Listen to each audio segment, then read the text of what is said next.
Ótima tarde para você. Está no ar o Boletim Legislativo desta terça-feira, dia 17 de junho de 2025. Que bom ter a sua companhia por aqui. Na edição de hoje, vamos falar sobre um novo grupo de trabalho da Câmara, a Frente Parlamentar da Segurança Pública. E ainda, São José dos Campos registra queda de 9% no número de nascimentos. Vamos entender as razões daqui a pouco. A Câmara Municipal tem um novo grupo de trabalho, a Frente Parlamentar da Segurança Pública. Com a presença de diversas autoridades, foi lançada na Câmara a Frente Parlamentar de Segurança Pública. Esse novo grupo de trabalho foi criado por iniciativa do vereador Sena, que pretende fazer com que a Frente Parlamentar seja um elo de ligação entre as reivindicações da população e os órgãos de segurança. E agora a proposta é ir até os bairros, é ouvir a dor das pessoas que moram no bairro. Porque muitas vezes as pessoas não têm o tempo, né, de vir até a Câmara Municipal. Então nós vamos até elas e vamos ouvir as pessoas para a gente poder melhorar o jeito que nós estamos conduzindo as políticas públicas aqui dentro. Durante o encontro, foram apresentados e debatidos dados da segurança pública de São José dos Campos. Para as autoridades, a criação dessa frente parlamentar é importante para o combate ao crime e a perturbação de sossego em São José dos Campos. A segurança pública ela é obrigação do Estado, mas ela é um dever de todo cidadão.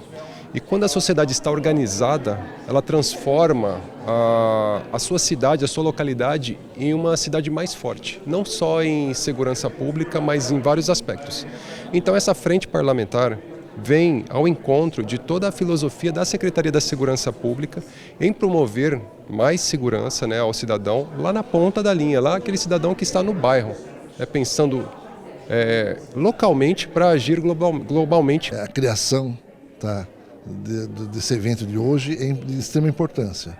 Então a gente reclama lá que furta qualquer coisa, né? Se furta, mas alguém compra aquilo lá. E sempre passa pela municipalidade. Então o poder de polícia do município é gigantesco. Então nada mais importante de estarmos dentro de uma casa de leis, né, na esfera municipal, para ser debatido, discutido, e a perturbação do sossego e inúmeras outras situações da vida cotidiana. Entre os principais objetivos dessa nova frente parlamentar estão debater medidas legislativas para a prevenção e combate à criminalidade, incentivar o uso de tecnologias avançadas, como câmeras inteligentes, drones e reconhecimento facial, propor a implantação de sistemas integrados de informação entre os órgãos de segurança e estimular ações conjuntas, além de inovar estratégias de proteção à população. Nós precisamos unificar ainda mais as forças de segurança e ter medidas mais rápidas, né? Ou seja, no combate, ou na prevenção, ou na punição. A intenção é fazer com que essa nova Frente Parlamentar de Segurança Pública possa reforçar as ações dos órgãos competentes, fazendo com que os casos de violência no município caiam nos próximos anos. A Casa Legislativa falar disso, levar luz, levar conhecimento, levar informação para a população é fundamental para a gente, inclusive, reduzir os índices. A conscientização da população é muito importante. Este trabalho em conjunto de Guarda Civil, Polícia Militar, Polícia Civil e sociedade juntos só tende a melhorar a sensação de segurança em todo o estado e também, principalmente aqui em São José dos Campos. É um momento que dos órgãos de segurança também de receber informação e é mais um cenário, né, mais um ponto de apoio, né? Tem os consegues e isso no âmbito da municipalidade que é muito importante. Relatório de uma das revistas científicas mais conceituadas do mundo, a The Lancet, alerta que a obesidade ou o sobrepeso devem atingir mais de 1 bilhão de adolescentes no mundo. Em São José dos Campos, 31% da população entre 0 e 19 anos estão com excesso de peso. Os dados reforçam a necessidade de políticas públicas de prevenção. Na infância, Isabela e Samuel sofreram com a obesidade, mas com alimentação balanceada e prática de esportes, conseguiram ter mais qualidade de vida. Eu comecei a praticar exercícios físicos, jogar vôlei, frequentar academia e comecei a ter uma vida alimentar mais saudável. E isso me ajudou bastante a minha perca de peso. Eu comecei a praticar alguns esportes, fazer alguns exercícios físicos, isso aí somente em casa. E assim eu fui conseguindo melhorar, baixei o peso e consegui melhorar essa questão de saúde. O Daniel é bem consciente com a alimentação.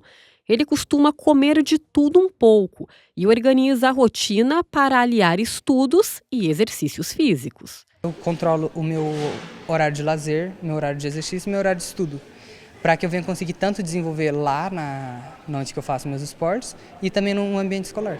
A Juliana é nutricionista em uma escola e acompanha a resistência de alguns jovens no consumo de determinados alimentos.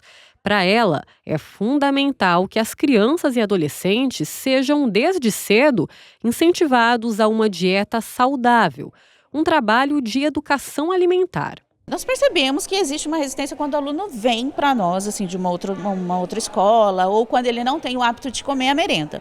Então, assim, a gente observa e está sempre oferecendo. Você não quer hoje provar o mamão? Porque às vezes o mamão tem uma dificuldade maior para sair. E aí a gente oferece, faz salada de frutas, oferece esse alimento de uma outra forma para que ele passe a consumir. E toda essa preocupação e cuidado não são à toa. Um levantamento realizado pela revista científica The Lancet apontou que 1 em cada 4 adolescentes vai sofrer com obesidade ou sobrepeso até 2030. Especialistas atribuem a alta da obesidade nos pacientes mais jovens por conta do aumento no consumo de alimentos ultraprocessados e o uso excessivo das telas, que faz com que esses jovens se movimentem menos. E a obesidade traz uma série de problemas de saúde, mesmo que, a princípio, eles não sejam identificados em exames laboratoriais. Não existe obesidade saudável.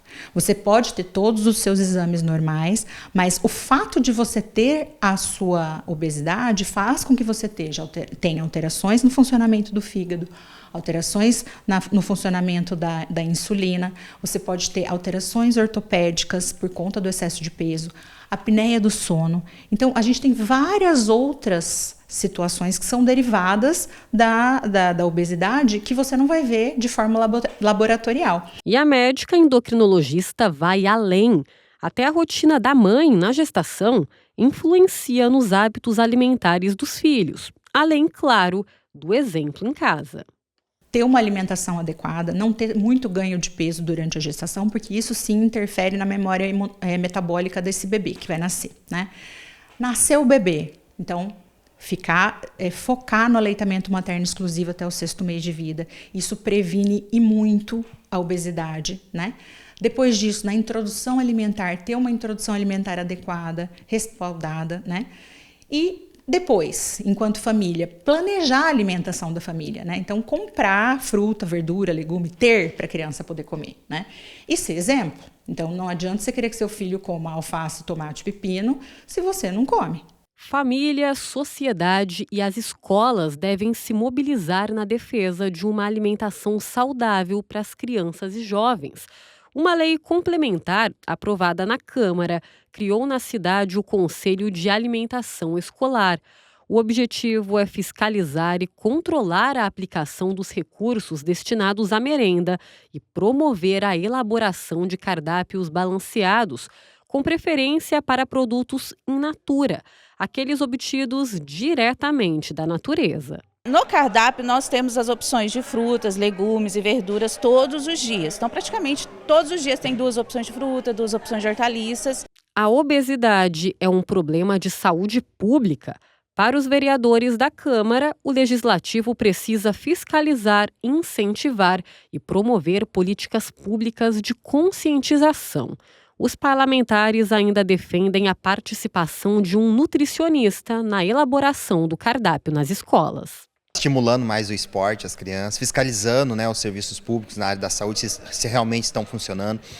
A prefeitura colocando mais nutricionistas na rede para poder atender essas crianças e assim a gente melhorar a qualidade de vida das nossas crianças josenses. Há algumas cidades que implantaram merendas escolares com o devido cuidado de nutricionistas para que esses alimentos sejam realmente adequados à saúde do jovem, não apenas para empanturrá-lo ou para que eles não tenham o devido cuidado.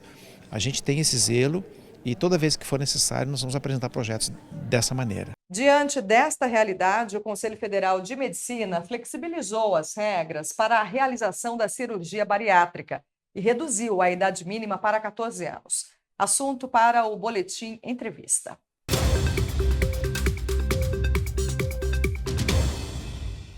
Olá, sejam todos muito bem-vindos ao Boletim Entrevista. Hoje vamos falar sobre um tema cada vez mais presente na vida de muitos brasileiros, a cirurgia bariátrica. Esse procedimento, que antes era indicado apenas a partir dos 16 anos, agora pode ser realizado em pacientes a partir dos 14, nos casos de obesidade grave, segundo uma nova diretriz do Conselho Federal de Medicina. Para entendermos melhor como funciona esse procedimento, seus riscos e benefícios, eu converso agora com a endocrinologista doutora Cibele. Doutora Cibele, seja muito bem-vinda. Muito obrigada. Doutora, para a gente começar, o que é exatamente a cirurgia bariátrica e como que ela age no nosso organismo? Muito bem. Bom, a cirurgia bariátrica tem vários tipos e o CFM ressaltou 2 tipos principais agora, que é a cirurgia do bypass e a gastrectomia. Na gastrectomia, você tem uma ressecção do estômago, que secretaria o hormônio da fome, a grelina. Então, como tem uma redução do estômago, também tem uma redução desse hormônio da fome, que dá uma capacitação maior ao paciente para conseguir seguir a dieta. Então, pela gastrectomia é esse mecanismo, que ajuda a ter uma perda de peso maior do que só com tratamento com estilo de vida ou medicação. No bypass, acontece um desvio do trânsito gastrointestinal e aumenta também o hormônio da saciedade, que é a leptina e os análogos do GLP, que é o hormônio da saciedade, além de reduzir um pouco a absorção dos alimentos, das calorias. Então, você tem alguns mecanismos para cada tipo de cirurgia que ajuda a perder peso. Então, não é só diminuir o conteúdo do estômago e perder peso, mas também acontece uma menor vontade de comer, o que é muito importante para ajudar essa eficácia maior. E a gente sabe que tem algumas características que são observadas. Quais são os principais critérios médicos usados para indicar a cirurgia bariátrica? Bom, o CFM atualizou, né? A última diretriz tinha sido em 2017, que acrescentava os casos de diabetes na obesidade grau 1. E agora teve novos critérios para a obesidade grau 1 também, ampliando a indicação. Então, para a obesidade grau 3, que é com IMC acima de 40, que é o peso dividido pela altura ao quadrado, praticamente todos têm indicação. Não tem mais a necessidade de seguir por 2 anos, então o tempo não é um dos critérios, mas fica conforme o prescritor da cirurgia, o endocrinologista ou cirurgião bariátrico, de avaliar que houve uma tentativa por algum tempo. Então, não tem um tempo mínimo, mas tem a avaliação da pessoa sobre o paciente, a tentativa. Então, na obesidade grau 3, todos podem realizar a cirurgia. Na obesidade grau 2, que é IMC em 35 a 40, seria com algumas comorbidades que são muito presentes em pacientes que têm obesidade grau 2. Por exemplo, hipertensão, o diabetes. Dislipidemia é muito comum, abaixo o HDL, acima o LDL, triglicérides. Doença do refluxo, apneia do sono é muito comum também. Esteatose hepática, qualquer um que tenha uma cintura abdominal acima de metade da altura também tem a gordura no fígado. Então, são várias coisas que, às vezes, só a presença do IMC já vai trazer a indicação da cirurgia, tendo que constatar algumas comorbidades que são muito presentes nesse tipo de população. Da obesidade grau 1, então agora continua a indicação com diabetes tipo 2, mas não tendo mais que ser abaixo de 10 anos, pode ser acima de 10 anos de duração do diabetes. A idade não precisa ser entre 30 e 70, pode ser qualquer idade com diabetes. E não precisa ter refratariedade ao tratamento clínico do diabetes 2. até porque o objetivo é melhorar a comorbidade, seja ela com muitos anos, ou com 3 medicações, ou só com uma medicação, em que a bariátrica muda a vida e a história do diabetes. Aí, além do diabetes, agora entra na obesidade grau 1 como critério também outras doenças, como infarto, AVC, doenças graves, né, coronariopatia, entra também doença do refluxo com indicação cirúrgica, apneia do sono grave. Então, a apneia do sono grave, às vezes, realmente vem na obesidade maior. Mas, na obesidade grau 1, pode ser que tenha pessoas que tenham um acúmulo mais na cintura cervical e dê uma apneia do sono grave, identificada na polissonografia. Então, você tem esses critérios que entram também, além do diabetes tipo 2. Além disso, também a esteatose hepática com evidência de fibrose, seja por biópsia ou por elastografia, são esses critérios que ampliam um pouco na indicação na obesidade grau 1. E quais são os impactos da cirurgia bariátrica na saúde geral do paciente? O impacto é muito grande, porque com o aumento da expectativa de vida, a pessoa simplesmente tem anos de vida pela frente sem as comorbidades que ela iria ter com obesidade. Então, simplesmente, o diabetes, quem tinha, entra em remissão, na maioria das vezes, ou reduz o uso de medicações ou de insulina, reduzindo a complicação do diabetes, retinopatia, neuropatia. Então, simplesmente aumenta a qualidade de vida e a expectativa de vida também. Consegue controlar a pressão quando não conseguia, o refluxo melhora porque perde peso ou melhora os hábitos da alimentação. Então, você tem muito controle de várias doenças, mais de 200 doenças relacionadas à obesidade. Então, é algo que, se feita no momento certo, para a pessoa certa, que já tentou tratar, tende a viver muito mais e com mais qualidade. É isso, doutora. Muito obrigada. E a gente fica por aqui com mais um Boletim Entrevista. Até mais!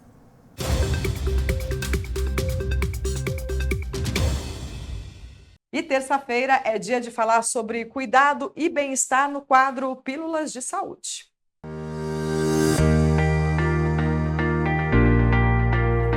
Olá, tudo bem? Eu sou a doutora Josiandra, ginecologista obstetra, e hoje eu vim falar um pouquinho com vocês então sobre os cuidados que a gente tem que ter na gestação e com o pré-natal.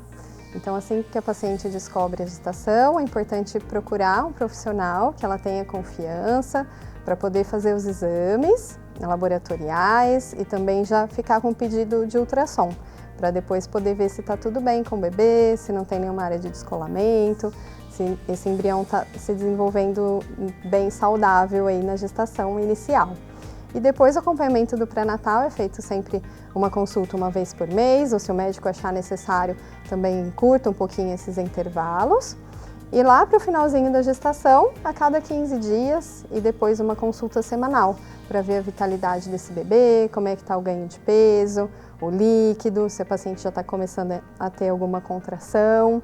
E se tiver alguma queixa, até ser examinada para ver se tem dilatação, como é que está indo aí o final da gravidez.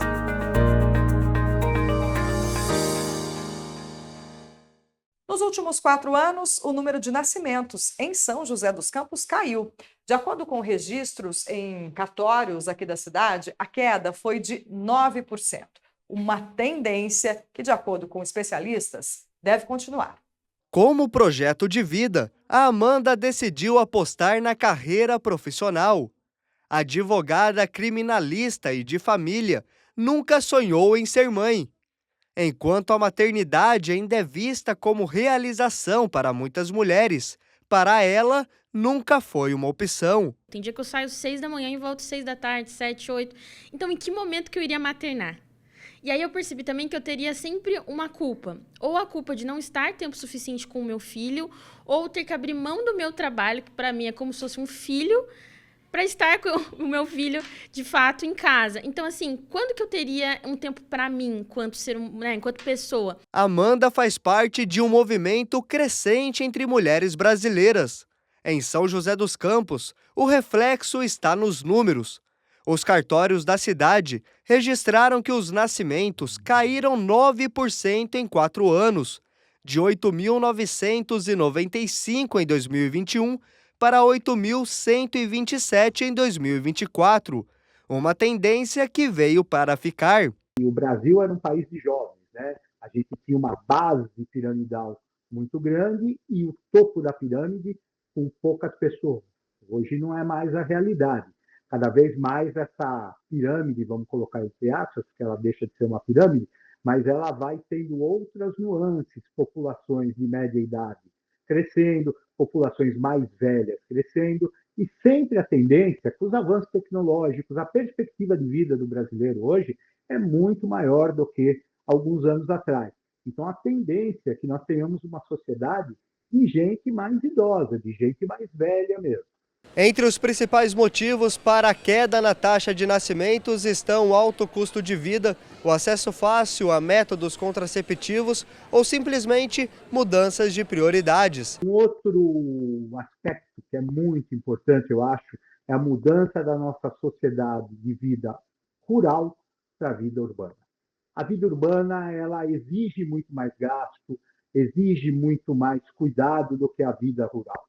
A vida rural, até pelo contrário, as pessoas tinham muitos filhos, porque esses filhos eram uma mão de obra essencial nessa atividade rural. E criar um filho é uma escolha que exige tempo, dedicação e condições financeiras. Conciliar os gastos de uma criança com as despesas fixas pesam no orçamento. O modelo de vida mais urbano, com foco no desenvolvimento profissional e valorização do tempo livre, também ajuda na mudança do tamanho das famílias. São José, Taubaté, nós somos cidades que podem se comparar a qualquer cidade do mundo. Nós temos um status de vida muito grande. São José, inclusive, é considerado uma das melhores cidades do mundo, né, para se viver. Então, o que acontece nesse caso? As pessoas acabam envelhecendo nessas cidades, tendo mais tempo de vida, e a tendência é que sempre caia esse número de nascimentos. É uma tendência que não vai se mudar. Essa nova realidade demográfica exige um novo planejamento dos governos municipais, estaduais e federais. Os dados dos cartórios funcionam como um mapa, orientando como investir nas políticas públicas. Você começa a focar em algumas coisas que tinham pouco foco, vamos dizer assim. A idade mais avançada, como nós vamos tratar as pessoas mais idosas, como nós vamos dar uma qualidade de vida maior a essas pessoas que estão envelhecendo e que é a tendência da nossa população. Então, os governos têm que estar realmente muito afeitos a essa mudança de política de nascimentos e ordens. Mais que mudança econômica, o que vivemos é uma transformação social. A maternidade deixou de ser imposição, virou escolha. Para Amanda, que conhecemos no começo da reportagem, a liberdade de construir novos projetos e focar na realização pessoal é o que traz felicidade. A minha vida feliz, o meu ideal é daqui a pouco ser mestre, ser doutora em direito, é dar aula, é ser uma profissional cada dia melhor, é ter um escritório que seja referência nas áreas que eu atuo. Isso é a minha receita de felicidade. Então, não precisa ter uma fórmula mágica para todo mundo. Vamos saber como ficam as temperaturas na cidade. É hora da previsão do tempo. A tarde desta terça-feira permanece ensolarada e com presença de muitas nuvens, mas não deve chover. Os termômetros variam entre 12 e 26 graus. Já amanhã, quarta-feira, o dia começa com nevoeiro, mas depois o sol aparece ao longo de toda a tarde e se mantém firme. Também não há previsão de chuva. E as temperaturas se repetem, com máxima de até 26 graus. Na agenda de serviço de hoje, a gente te apresenta as vagas de emprego abertas no PAT.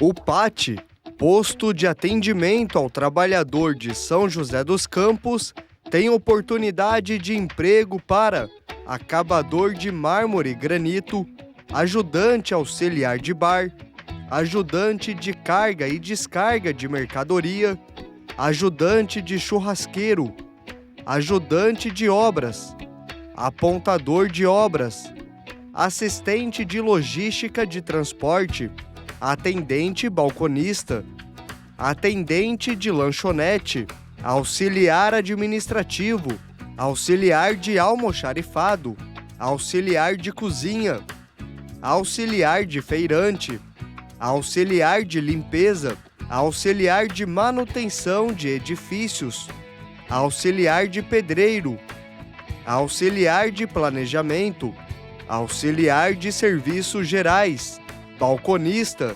carpinteiro, caseiro, churrasqueiro, corretor de imóveis, eletricista, eletricista de instalações de veículos automotores, eletricista montador, empregado doméstico diarista, empregado doméstico faxineiro, empregado doméstico nos serviços gerais, gerente de loja e supermercado, greidista, instalador reparador de linhas telefônicas e telegráficas, lavador de pratos, marceneiro de móveis, mecânico de auto em geral, mecânico diesel, montador de andaimes, motorista de caminhão guincho pesado com munking, operador de caixa, operador de compactadora de solos, operador de escavadeira, operador de máquinas de construção civil e mineração, operador de teleatendimento ativo, pedreiro, pintor, pintor de obras, promotor de vendas, recepcionista de hotel, repositor de mercadorias, retificador de motores de automóveis, serralheiro, soldador, técnico de instrumentação, técnico de materiais, técnico de suporte de TI, técnico em eletrotécnica, técnico em farmácia, tubista, vendedor de consórcio e vendedor interno. E ainda a vaga para pessoa com deficiência no cargo de operador de teleatendimento ativo. Para se candidatar é fácil, é só comparecer ao PAT, levando RG, CPF, carteira de trabalho e o cartão cidadão.